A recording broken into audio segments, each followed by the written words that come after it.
جیسے گزشتہ جمعہ بھی یہ بات عرض کی گئی کہ اللہ کے محبوب بندے سلف صالحین 3 عشروں کی بہت قدر کیا کرتے تھے۔ ایک رمضان کا آخری عشرہ، اور دوسرا ذی الحجہ کا ابتدائی عشرہ، اور محرم کا ابتدائی عشرہ۔ یہ 3 عشروں کی بڑی قدر کیا کرتے تھے۔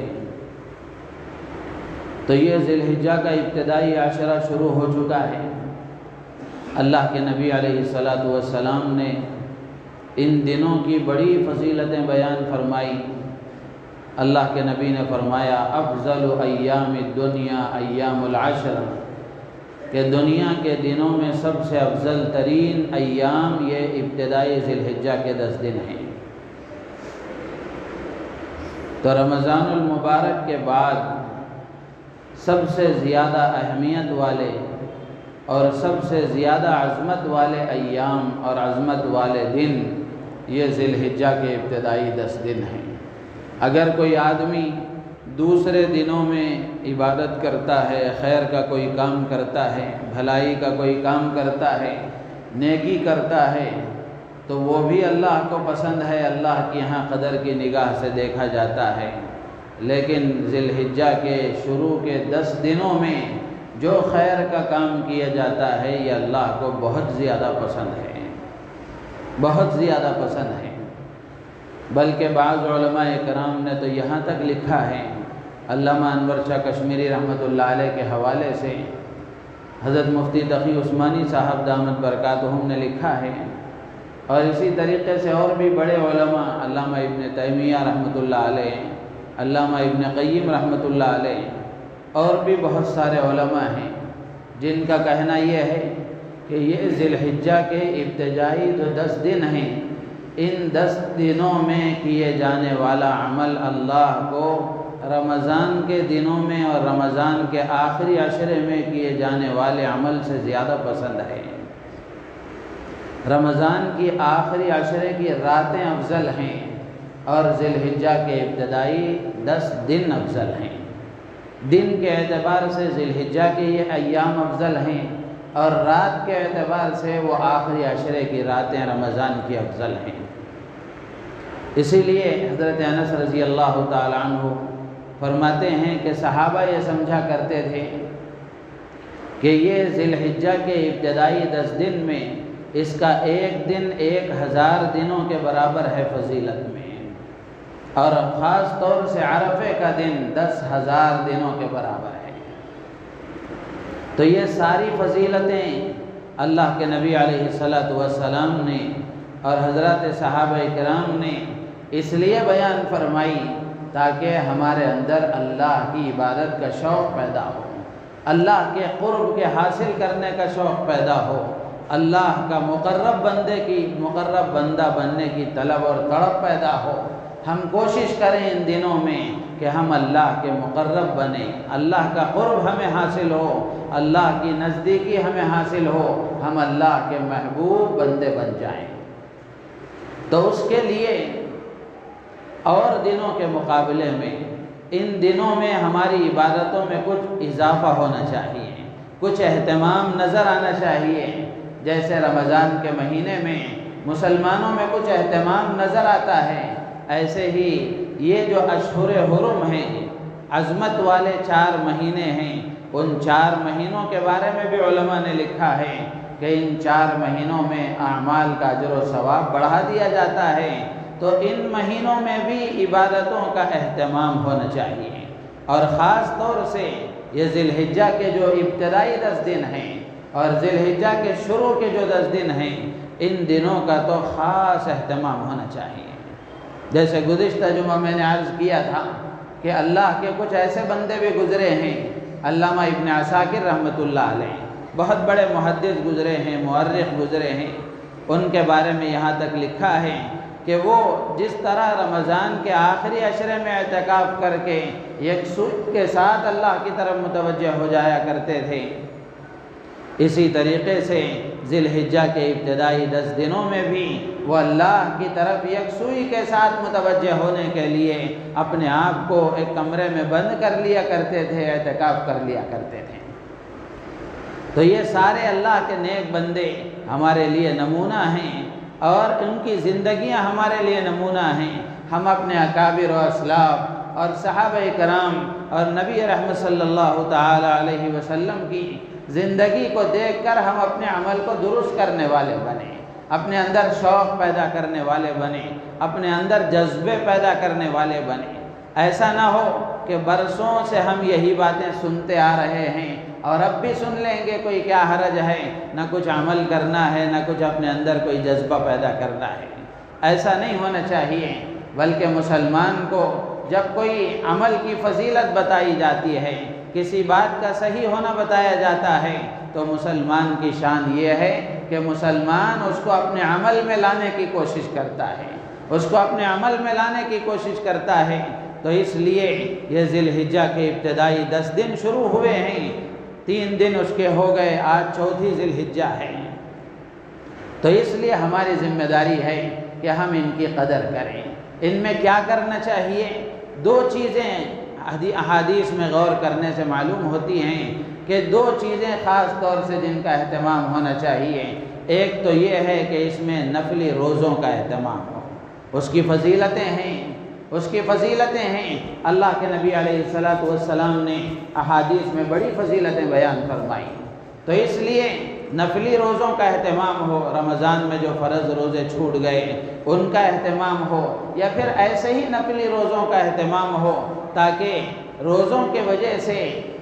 آدمی کی طبیعت خیر کی طرف غالب ہوتی ہے، عبادتوں کا شوق اس کے اندر ہوتا ہے، نفس کا زور کم ہو جاتا ہے اور اللہ کی طرف توجہ بڑھ جاتی ہے۔ تو اس لیے روزوں کا اہتمام کیا کریں۔ اور دوسری چیز جو سمجھ میں آتی ہے وہ یہ کہ اللہ کی بڑائی کو خوب بیان کریں، اللہ کا ذکر کثرت سے کریں۔ اللہ کے نبی علیہ السلام نے فرمایا فَأَكْثِرُوا فِيهِنَّ مِنَ التَّهْلِيلِ وَالتَّكْبِيرِ وَالتَّسْبِيحِ وَالتَّحْمِيدِ، کہ اس میں لا الہ الا اللہ، اللہ اکبر، سبحان اللہ، الحمدللہ، یہ کلمات کثرت سے پڑھا کرو، اللہ کو خوب یاد کیا کرو، اللہ کی بڑائی خوب بیان کیا کرو۔ تو اس لیے چلتے پھرتے اٹھتے بیٹھتے ہمارے ہاتھ پر کام ہو تو ہماری زبان پر اللہ کا ذکر ہو، ہم ہاتھ و پیر سے کام کر رہے ہیں لیکن زبان پر اللہ کا ذکر جاری ہو۔ گھر میں مستورات ہیں، وہ گھر کے کام و کاج میں لگی ہوئی ہیں، کھانا بنا رہی ہیں یا کوئی اور کام کر رہی ہیں، اس کے ساتھ ساتھ ان کی زبان پر اللہ کا ذکر ہو۔ تو یہ 2 عمل خاص طور سے حدیث کی روشنی میں سمجھ میں آتے ہیں کہ ان میں نفل روزوں کا اہتمام ہو اور اللہ کے ذکر کا اہتمام ہو۔ تو یہ ابتدائی ذی الحجہ کے 10 دن بڑی اہمیت والے، عظمت والے ہیں، ہمیں چاہیے کہ ہم ان کی قدر کریں، اللہ کا قرب حاصل کرنے کی کوشش کریں، عبادتوں کا اہتمام کریں، اور سب سے اہم اور ضروری بات یہ ہے کہ اپنے آپ کو اللہ کی نافرمانی سے دور رکھنے کی کوشش کریں۔ آدمی نفل عمل زیادہ نہ کرے کوئی حرج نہیں ہے، لیکن فرائض کے اہتمام کے ساتھ، واجبات کے اہتمام کے ساتھ گناہوں سے بچنا اس کے لیے ضروری ہے، نافرمانیوں سے بچنا اس کے لیے ضروری ہے، حرام کے ارتکاب سے بچنا ضروری ہے، ناجائز کاموں سے اپنے آپ کو بچانا ضروری ہے، ورنہ آدمی فرائض کا بھی اہتمام کر رہا ہے، نوافل کا بھی اہتمام کر رہا ہے، ساتھ ساتھ گناہ بھی اس کے ساتھ لگے ہوئے ہیں، تو یہ اچھی بات نہیں ہے۔ نفل عمل زیادہ نہ کرے کوئی حرج نہیں ہے، لیکن گناہوں سے بچنے کا جو اہتمام ہے یہ انتہائی ضروری ہے۔ جیسے علاج و معالجے میں آدمی دوائی اگر پھر بھی پابندی کے ساتھ استعمال نہ کرے، لیکن پرہیز ضروری ہے، پرہیز ضروری ہے۔ آدمی دوائی بھی استعمال کر رہا ہے، ساتھ ساتھ زہر بھی اور جن چیزوں سے منع کیا گیا وہ چیزیں بھی استعمال کر رہا ہے، تو ان دواؤں کا کوئی اثر اس کی طبیعت پر نہیں ہوتا۔ اس کے بجائے دواؤں کے استعمال کرنے میں ذرا آگے پیچھے ہے، لیکن پرہیز کا اہتمام ہے، تو اس کے مقابلے میں اس میں پھر بھی تھوڑا بہت اس کی صحت باقی رہتی ہے۔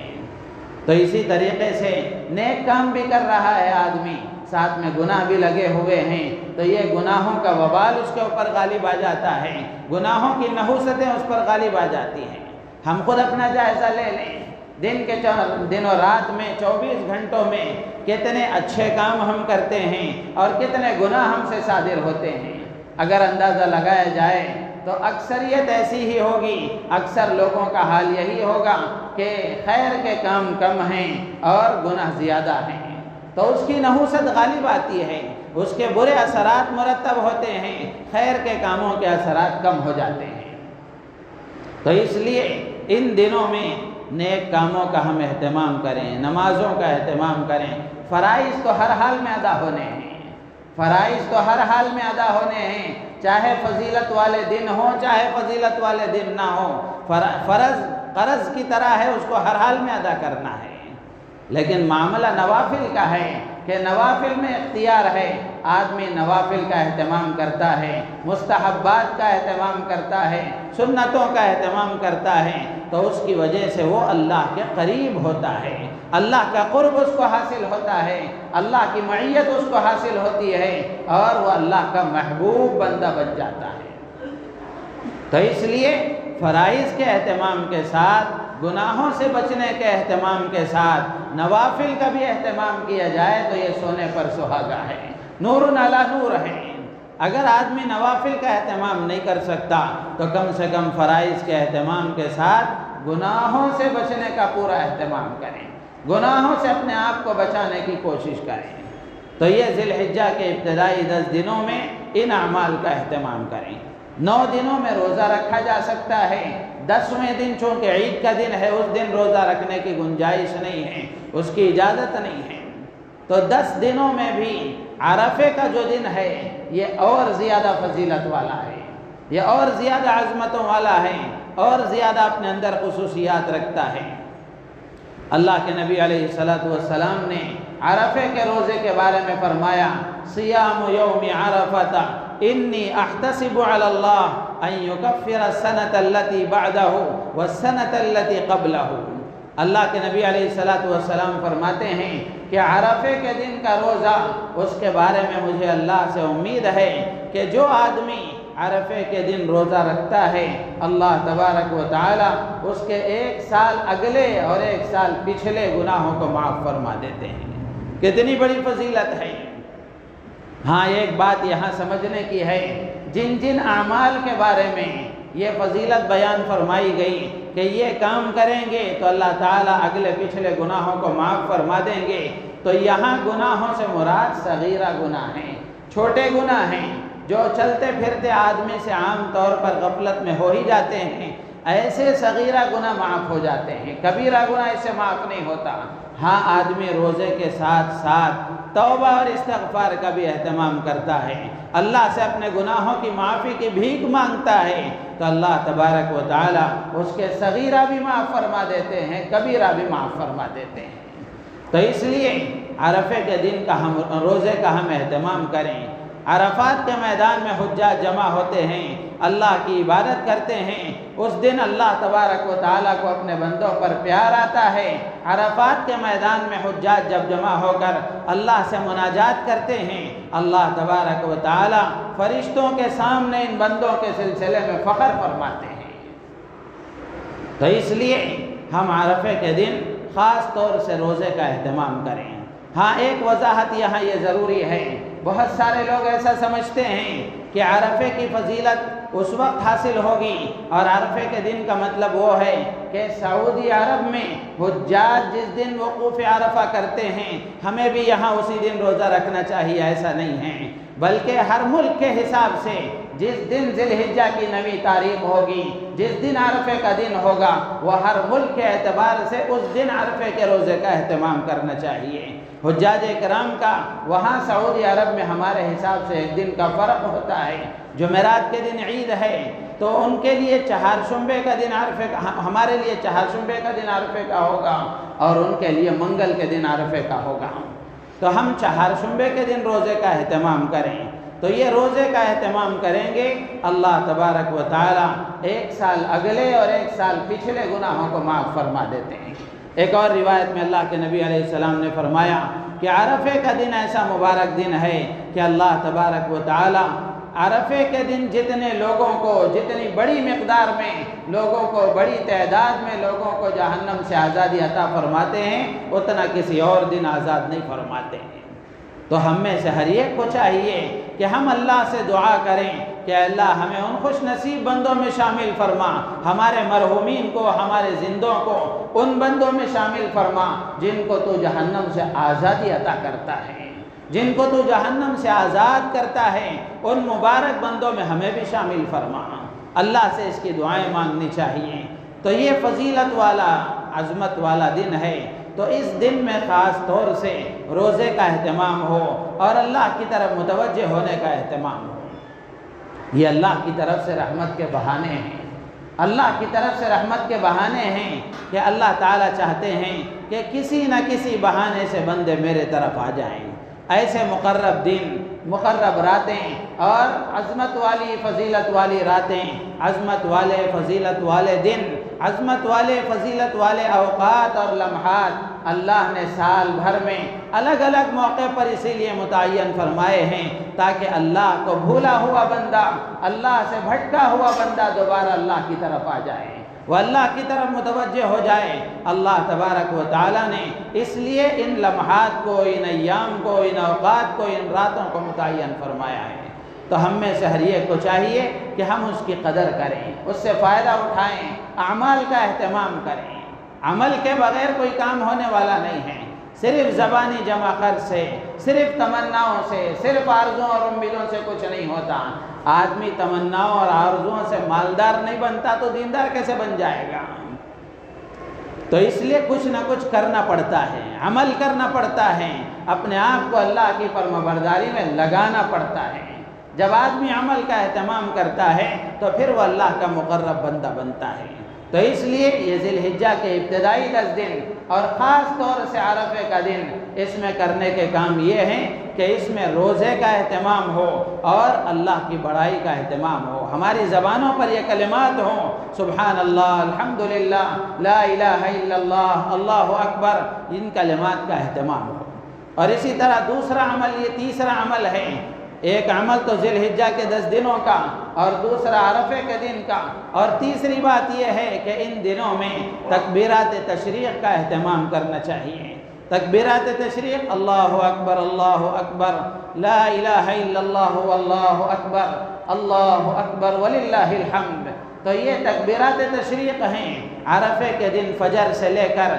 13 ذی الحجہ کی عصر تک ان کو پڑھا جاتا ہے۔ ہر فرض نماز کے بعد ایک مرتبہ کم سے کم ان تکبیرات کو بآواز بلند مردوں کے لیے، آہستہ آواز کے ساتھ عورتوں کے لیے پڑھنا واجب ہے۔ ہر فرض نماز کے بعد اس کا اہتمام ہو۔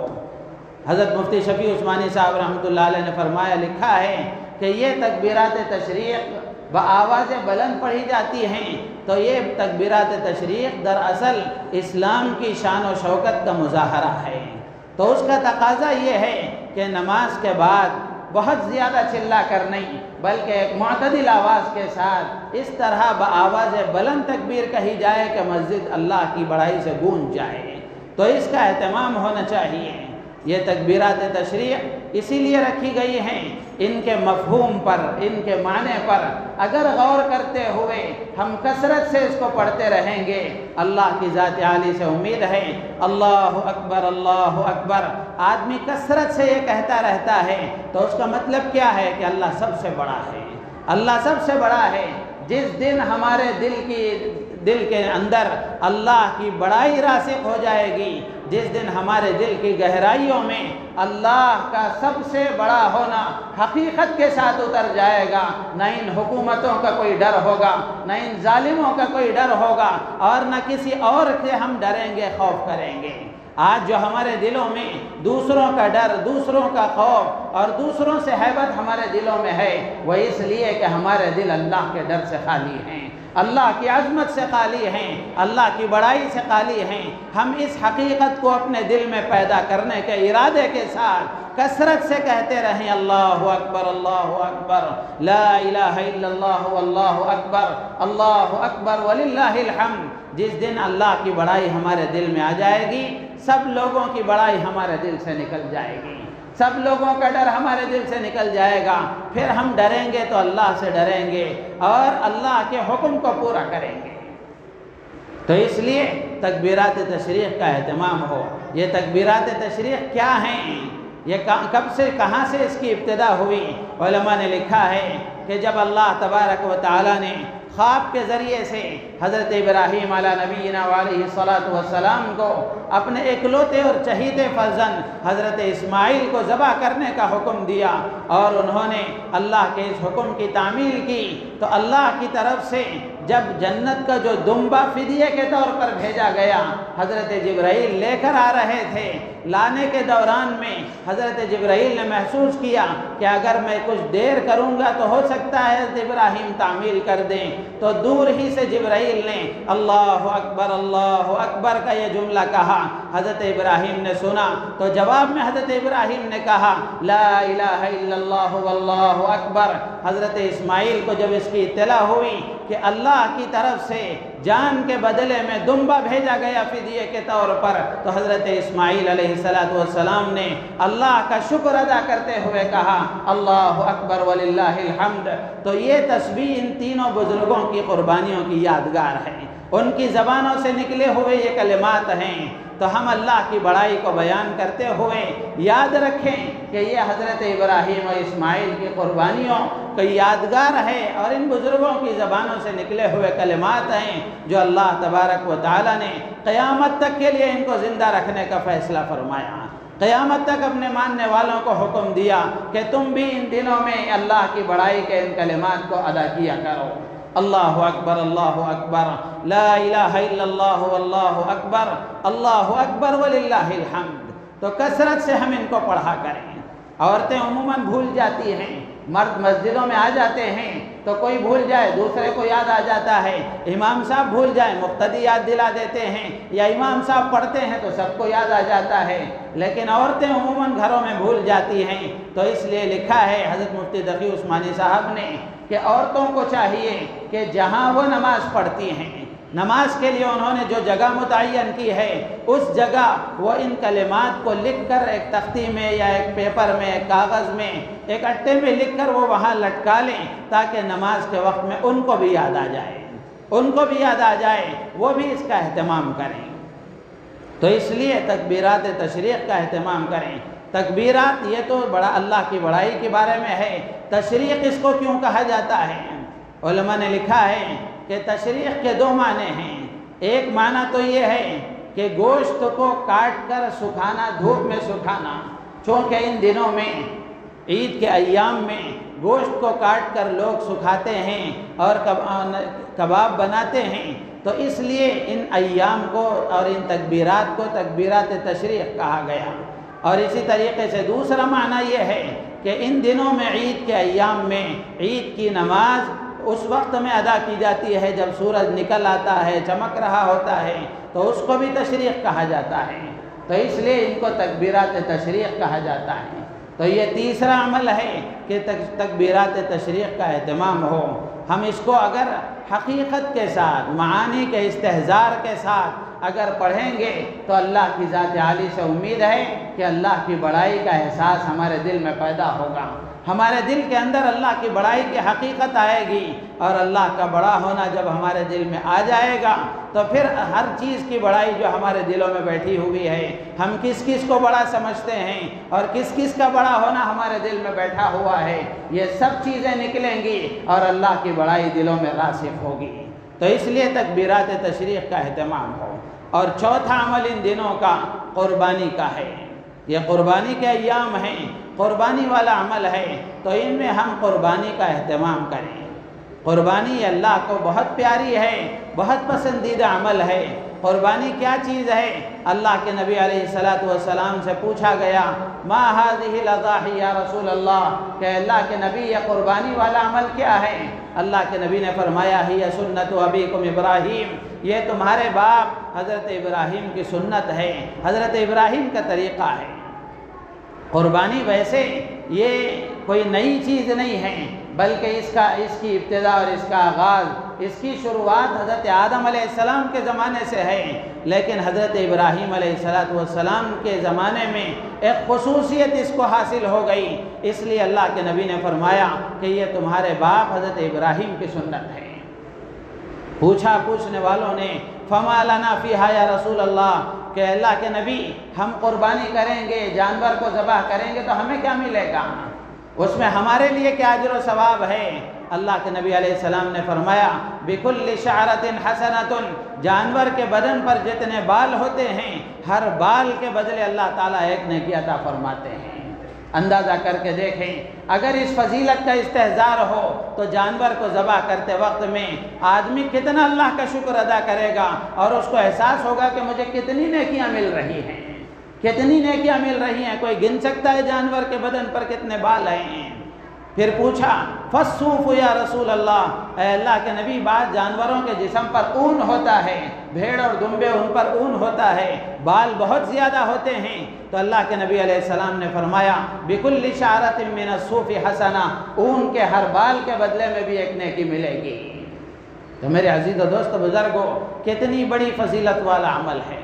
کتنی بڑی فضیلت والا عمل ہے۔ شرط یہ ہے کہ اچھی نیت سے کیا جائے، اچھی نیت سے کیا جائے۔ کیسی نیت ہو؟ اللہ کے نبی علیہ السلام نے فرمایا من ضحى طیبة نفسه محتسبا لأضحیته كانت له حجابا من النار۔ اللہ کے نبی علیہ السلام نے فرمایا کہ جو آدمی خوش دلی کے ساتھ بوجھ سمجھ کر نہیں،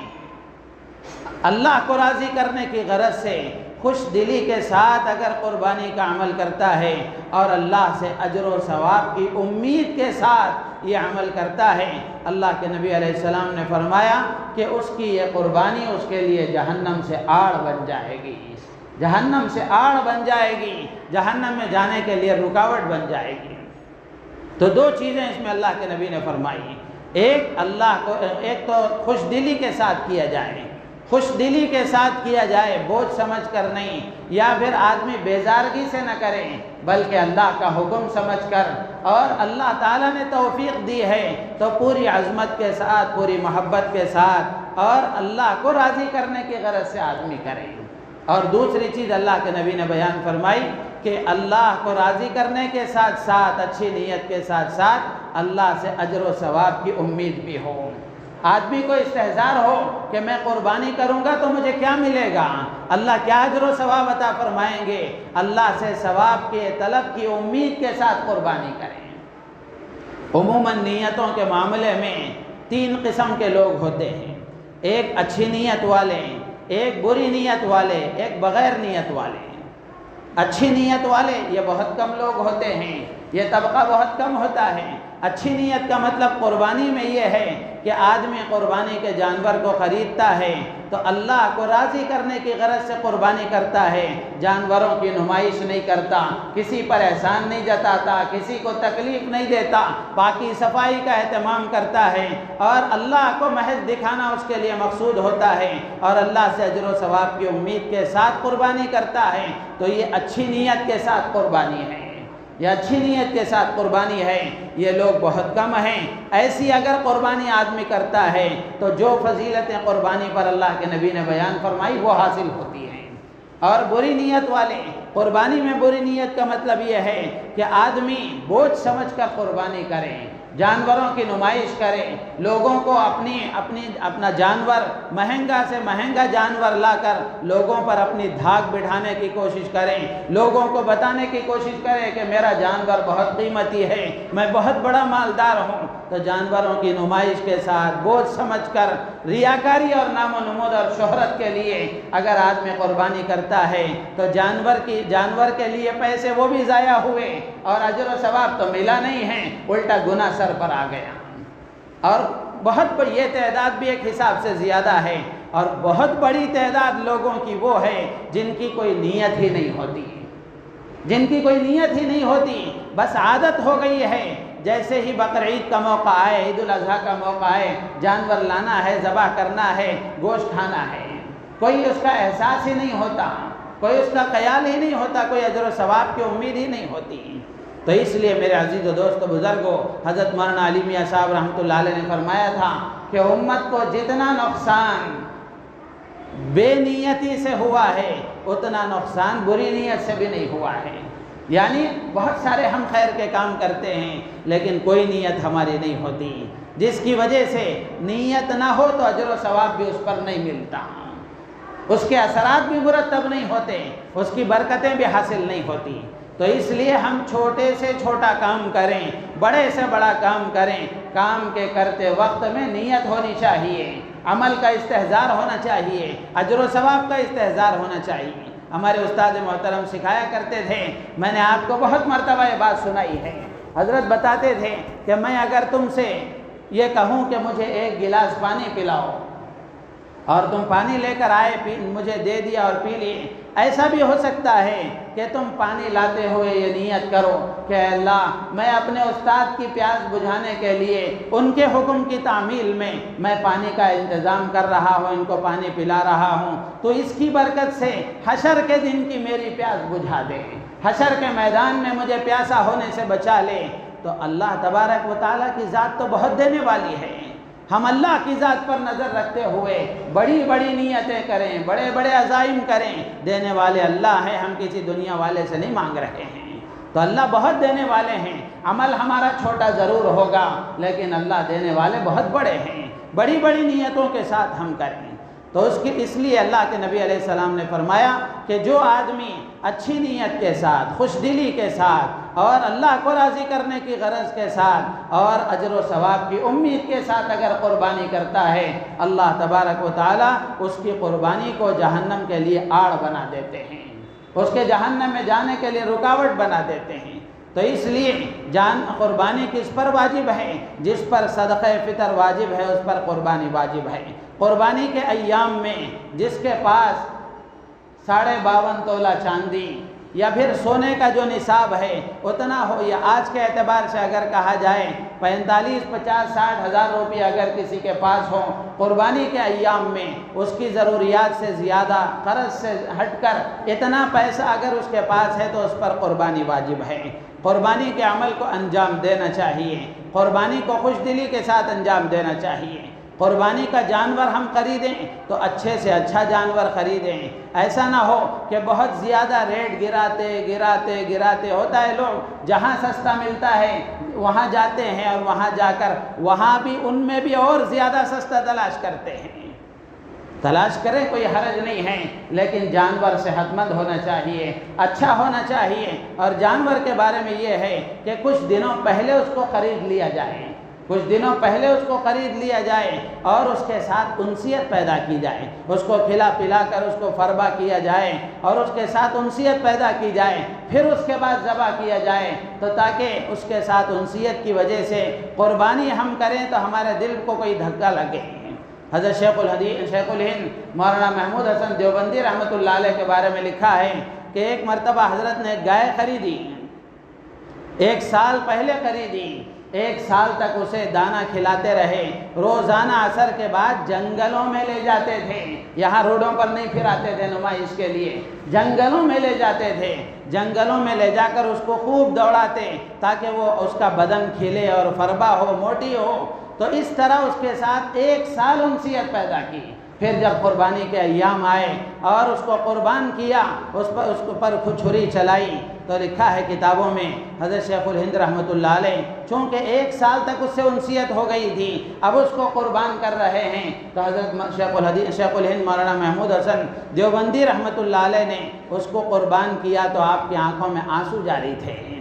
آپ کی آنکھوں میں آنسو جاری تھے، لیکن اپنی محبوب چیز کو اللہ کے لیے قربان کرنے کا جذبہ یہ مسلمان کی شان ہے، یہ مسلمان کی شان ہے۔ تو اس لیے جانوروں کو ذرا پہلے خریدیں، لیکن نمائش نہ کریں، راستوں پر نہ پھرائیں اور لوگوں کو دکھانے کی نیت نہ ہو۔ کتنے کام ہم کرتے ہیں، برس ہا برس سے نیکیاں کر رہے ہیں، لیکن اس میں کوئی نہ کوئی بری نیت شامل ہو جاتی ہے، کوئی نہ کوئی غلط کام شامل ہو جاتا ہے، جس کی وجہ سے وہ عمل ضائع ہو جاتا ہے۔ تو اس لیے خاص طور سے اس کا اہتمام ہو، اور خاص طور سے یہ بات بھی کہی جا رہی ہے اکابر کی طرف سے اور اسی طریقے سے پولیس محکمے کی طرف سے بھی یہ بات کہی گئی ہے کہ جو بڑے جانور ہیں، حکومت بدلی ہے، قانون نہیں بدلا ہے، وہ قانون اسی طرح باقی ہے، تو بڑے جانوروں کو لا کر ادھر ادھر پھرانا، ادھر ادھر نمائش کرنا اور ان کو ذبح کرنے کی کوشش کرنا، اس کی وجہ سے ہم اپنی قوم کو بدنام کریں گے، ہم اپنی قوم کو بدنام کریں گے۔ تو اس لیے اس کا اہتمام ہو کہ نمائش نہ ہو، روڈوں پر اس کو پھرایا نہ جائے، لوگوں کے سامنے دکھایا نہ جائے، جو کرے ہم کریں۔ تو اس لیے ہم اس کا خیال رکھیں کہ ہمارے کسی ایک کی عمل سے کسی ایک کے کام سے، کسی ایک کے عمل سے، کسی ایک کی حرکت سے پوری قوم پر دھبا آئے، ایسا کام ہم نہیں کرنا چاہیے۔ اور اسی کے ساتھ ساتھ پاکی صفائی کا اہتمام ہو، قربانی کے دن بھی ہمارے عمل سے کسی کو تکلیف نہ ہو، ہمارے عمل سے کسی کو تکلیف نہ ہو، جو گندگی ہے اس کو جہاں ڈالنے کے لیے کہا جائے BBMP کی طرف سے جو اس کا انتظام کیا جائے، ہم اپنی گندگیوں کو لے جا کر وہاں ڈالیں، ایسا نہ ہو کہ راستوں پر پھینک دیں، ادھر ادھر پھینک دیں، ایسا نہ کریں۔ اور اسی کے ساتھ ساتھ دو چار باتیں یہ ہیں کہ قربانی کے سلسلے میں یہ بات بھی بہت سارے لوگ کہتے ہیں کہ گھر میں کسی ایک کی طرف سے قربانی کر دی جائے تو سب کی طرف سے ادا ہو جائے گا۔ کتنا اچھا فارمولہ ہے میرے عزیز و دوست و بزرگوں، نماز بھی کوئی ایک گھر کا آدمی پڑھ لے تو سب کی طرف سے ہو جانا چاہیے، روزہ بھی کوئی ایک رکھ لے تو پورے گھر کی طرف سے ہو جانا چاہیے، کوئی ایک صاحب استطاعت حج کر لے، گھر میں بہت سارے لوگ وہ ہیں جن پر حج فرض ہے، لیکن گھر کا سربراہ ایک آدمی کر لے تو سب کی طرف سے ادا ہو جانا چاہیے۔ گھر میں بہت سارے لوگوں پر زکوٰۃ فرض ہے، لیکن گھر کا ایک آدمی زکوٰۃ ادا کر لے تو سب کی طرف سے ادا ہو جانا چاہیے۔ کیا کوئی عقل مند اس کو مانتا ہے؟ تو پھر قربانی کے بارے میں ایسی کنجوسی کیوں ہے؟ قربانی بھی ہر صاحب استطاعت پر قربانی واجب ہے، گھر کے ایک فرد کی طرف سے قربانی کر کے یہ سمجھ لینا کہ گھر کے سارے افراد کی طرف سے ادا ہو جائے گی، یہ عقل مندی نہیں ہے۔ تو گھر میں جن پر قربانی واجب ہے وہ جو صاحب استطاعت ہیں، ہر ایک کی طرف سے قربانی کی جائے۔ اور اسی طرح ایک خیال یہ بھی ہے کہ اگر ماں باپ نے قربانی کی ہے تو بچوں پر بھی قربانی واجب ہوگی، اگر ماں باپ نے قربانی نہیں کی ہے تو بچے بھلے صاحب استطاعت ہوں، ان پر قربانی واجب نہیں ہوگی، ایسا بھی لوگوں کے درمیان میں خیال پایا جاتا ہے۔ ایسا نہیں ہے، جو بھی صاحب استطاعت ہے، ماں باپ نے نہیں کیا ہے تو ان کا عمل وہ جانے، آپ پر قربانی واجب ہے تو آپ قربانی ادا کریں۔ اسی طریقے سے بہت سارے لوگ پوچھتے ہیں کہ حضرت پہلی مرتبہ قربانی کر رہا ہوں، کس کی طرف سے کروں، کس کی طرف سے کروں؟ ظاہر سی بات ہے، آپ پر قربانی واجب ہے تو سب سے پہلے آپ کی طرف سے قربانی ہونی چاہیے۔ بہت سارے لوگ کہتے ہیں زندگی میں پہلی مرتبہ کر رہا ہوں، ماں باپ کی طرف سے کریں گے، نانا نانی کی طرف سے کریں گے، حضور کی طرف سے کریں گے۔ آپ اپنا فریضہ پہلے ادا کریں، اپنا واجب پہلے ادا کریں، اس کے بعد اگر آپ کے پاس استطاعت ہو تو پھر آپ اللہ کے نبی کی طرف سے بھی دیں اور دوسروں کی طرف سے بھی دیں۔ اسی طریقے سے بہت سارے لوگوں کے درمیان میں یہ خیال بھی پایا جاتا ہے کہ قربانی کے سلسلے میں واجب ہونے کا، سنت ہونے کا، اس جھگڑے میں پڑے بغیر قربانی ایسا عمل ہے کہ قربانی کے ایام میں اللہ کو قربانی سے زیادہ کوئی عمل پسندیدہ نہیں ہے۔ یہ اصطلاحات ہیں علماء کی، یہ سنت ہے، یہ واجب ہیں، ورنہ سب کا خیال یہی ہے کہ قربانی کے ایام میں قربانی ہونی چاہیے۔ اور اسی طریقے سے اس وقت میں بہت سارے لوگوں کے اشتہار آپ نے دیکھے ہوں گے، یہ مطلوبہ حصہ ہے، یہ غیر مطلوبہ حصہ ہے، اس چکر میں آپ نہ پڑیں، آپ اپنی قربانی خود کریں، اپنی آنکھوں کے سامنے کریں۔ ایسا نہ ہو کہ وہاں اڑیسہ میں قربانی ہوگی، بہار میں ہوگی، بنگال میں ہوگی، وہاں کے غریبوں میں گوشت